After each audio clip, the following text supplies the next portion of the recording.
Hi friends, నేను మీ భానుప్రకాష్ని. ఏం లేదు ఫ్రెండ్స్, మన విజయవాడ కానీ గుంటూరు కానీ మంగళగిరి కానీ ఉన్న సిఎన్జి గ్యాస్ బంకుల్లో వెహికల్కి వచ్చి 7 రూపాయలు లేదా 5 రూపాయలు ఎక్స్ట్రా అమౌంట్ తీసుకుంటున్నారు. ఇప్పుడు ఈడేంట్రా 5 రూపాయలు 7 రూపాయల కాడ వీడియో తీస్తున్నాడని మీరు అనుకుంటూ, ఎందుకంటే 7 రూపాయలు వాటర్ ఉండవు ఫ్రెండ్స్. ఇప్పుడు గ్యాస్ బంకుల్లో విజయవాడ బస్టాండ్ దగ్గర గ్యాస్ బంకులు వాటర్ అనేది ఉండదు. ఆ 5 రూపాయలు 7 రూపాయల వీడియో ఎందుకు తీయాలనుకున్నానంటే, నేను ఈరోజు మార్నింగ్ పొద్దున పూటాల గ్యాస్ బంక్కి వెళ్ళా.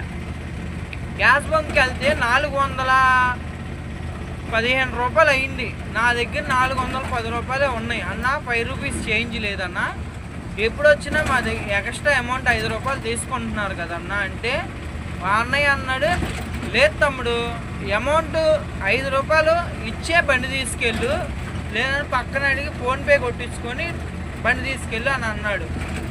అందుకే నాకు ఇంకా ఏం చేయాలో తెలియక ఇన్స్టాగ్రామ్లో ట్రెండింగ్లో ఉన్న వీడియోల్లో కాంటాక్ట్ ఉన్న వాళ్ళందరికీ మెసేజ్ పెట్టి, అన్న ఒక వీడియో తీయండి ప్లీజ్ అన్న అని. ఒక్కరు కూడా రెస్పాండ్ అవ్వలేదు. సరే అని నేనే వీడియో తీద్దామని ఇంకా అనుకున్నాను. ఇప్పుడు నేను డ్రైవింగ్లో ఉండి కూడా వీడియో తీస్తున్నాను ఫ్రెండ్స్.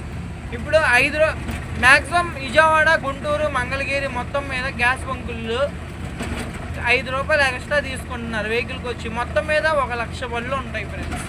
1,00,000 బళ్ళల్లో ఒక 20,000 బళ్ళు తీసుకుంటే ఒక బంకుకి వచ్చి 20,000 బళ్ళు తీసుకుంటే 5 రూపాయలు ఇంటూ 20,000 బళ్ళు అంటే 1,00,000 రూపాయలు. ఈజీగా 1,00,000 రూపాయలు రోజుకి వచ్చి గ్యాస్ బంకుల్లో ఆటో వాళ్ళ మీద ఎక్స్ట్రా అమౌంట్ అనేది తీసుకుంటున్నారు. మళ్ళీ దౌర్జన్యంగా తీసుకుంటున్నారు. ఇప్పుడు 5 రూపాయలే కాదు తీసుకుంటుంది, ఈజీగా నేను 5 రూపాయలే వేసాను. 8 రూపాయలు తీసుకుంటున్నారు, 7 రూపాయలు తీసుకుంటున్నారు. ఈ వీడియో కనుక మీకు నచ్చితే వైరల్ చేయండి ఫ్రెండ్స్. ఎందుకంటే డీజిల్ బంకులో ఇప్పుడు 510 రూపాయలు అంటే 510 రూపాయలకి డీజిల్ కొడతారు, కానీ గ్యాస్ బంకులు 5 రూపాయలు మనకి తగ్గితేనే మనకి రిటర్న్ అనేది లేకుండా దౌర్జన్యంగా అడిగి తీసుకున్నాడు. అదే మన అమౌంట్ ఎందుకు తీసుకోవాలి? అది అడుగుతుంటే నేను ఎంతోమంది ఆటో వాళ్ళని అడిగా, ఏం సమాధానం లేదు ఫ్రెండ్స్. మీరు ఎలాగైనా ఈ వీడియో వైరల్ చేయాలని కోరుకుంటున్నాను.